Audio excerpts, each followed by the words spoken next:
रामचरित मानस में इसका एक बहुत सुंदर रूपक दिया गया है।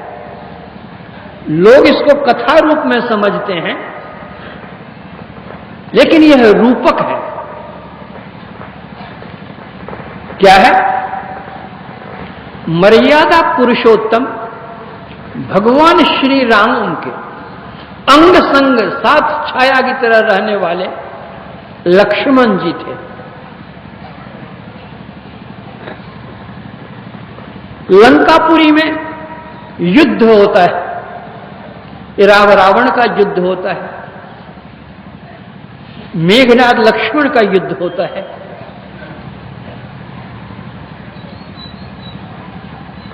मेघनाद के शक्तिवान से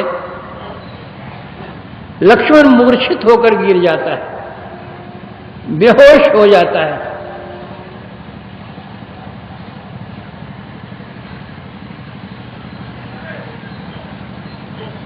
भगवान राम निकट में हैं,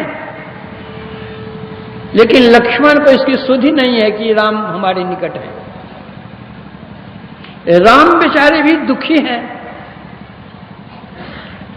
अपने भाई की उस अवस्था को देखकर,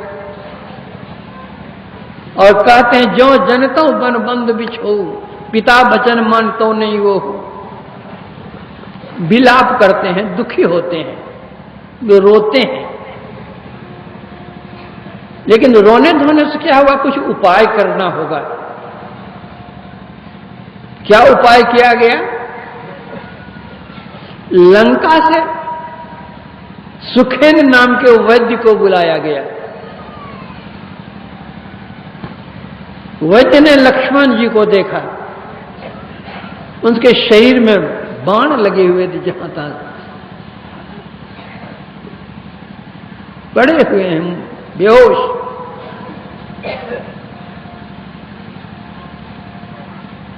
सुखेन ने कहा कि जाओ द्रोणागिरी पहाड़ पर औषधि है, वहां से ले आओ। और मेघनाद का जो वह बाण था, इतना तेज बाण था वह, इतनी जलन हो रही थी लक्ष्मण जी के शरीर में, जिससे वे बेचारे बेहोश हो गए थे। और कहीं सूर्योदय हो जाए तो और गर्मी बढ़ जाएगी, लक्ष्मण का प्राणांत हो जाएगा। इसलिए सूर्योदय के पहले ही अगर जड़ी आ जाए, उसका व्यवहार किया जाए, तो लक्ष्मण जी जीवित हो जाएंगे। अब द्रोणागिरी से कौन लाता है? तो जो काम कोई नहीं कर सकता है, वो काम हनुमान जी कर सकते हैं। हनुमान जी को भेजा गया। हनुमान जी गए और जड़ी की पहचान उन्होंने बतला दी थी, और सबसे बहुमूल्य जड़ी उसमें संजीवनी थी का उसके नीचे वो प्रकाश होता होगा। रावण को यह बात मालूम हुई। रावण अपना आदमी भेज करके जितने वहां जंगल पहाड़ थे सबके नीचे प्रकाश कर दिया। अब हनुमान जी को कठिनाई हो गई कि कौन सी संजीवनी बूटी और कौन सी हरी बूटी, कौन सी क्या बूटी है।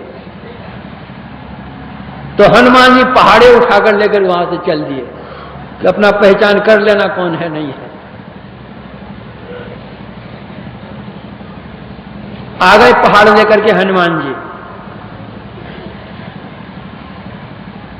सुखेन वैद्य उससे 4 प्रकार की जड़ियां निकालते हैं। एक जड़ी का नाम था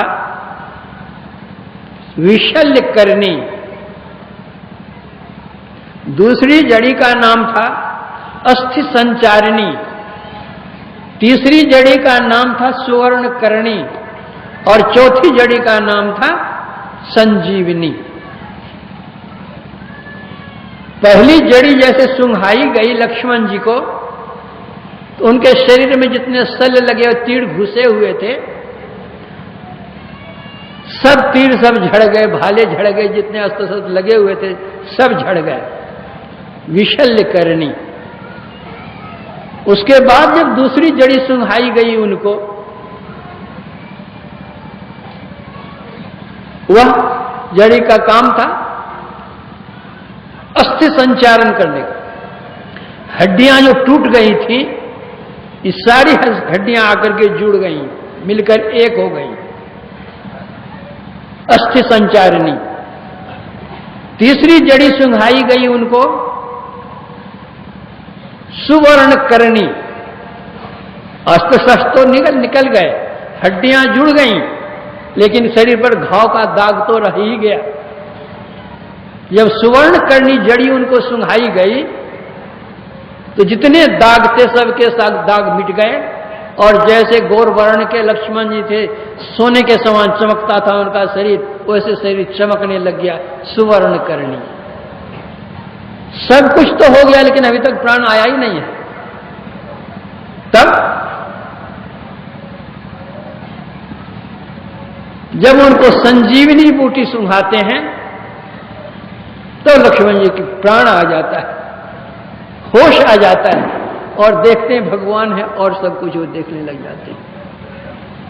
यह एक रूपक है, वास्तविकता क्या है?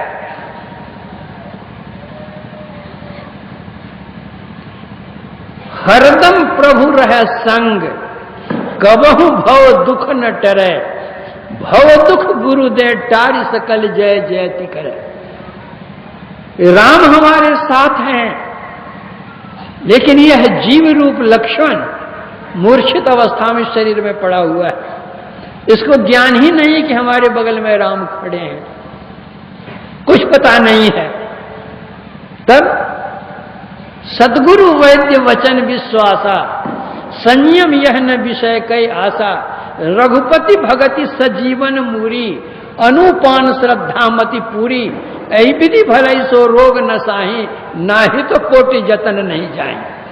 जो सद्गुरु रूप वैद्य आते हैं वे हमको जड़ी देते हैं, उस जड़ी का व्यवहार हम करते हैं, तब क्या होता है?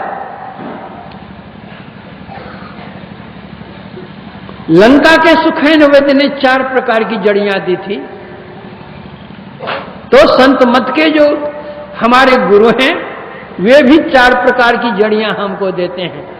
एक जड़ी का नाम है मानस जप, दूसरा का नाम है मानस ध्यान, तीसरा का नाम है दृष्टि साधन, और चौथा का नाम है नादानुसंधान।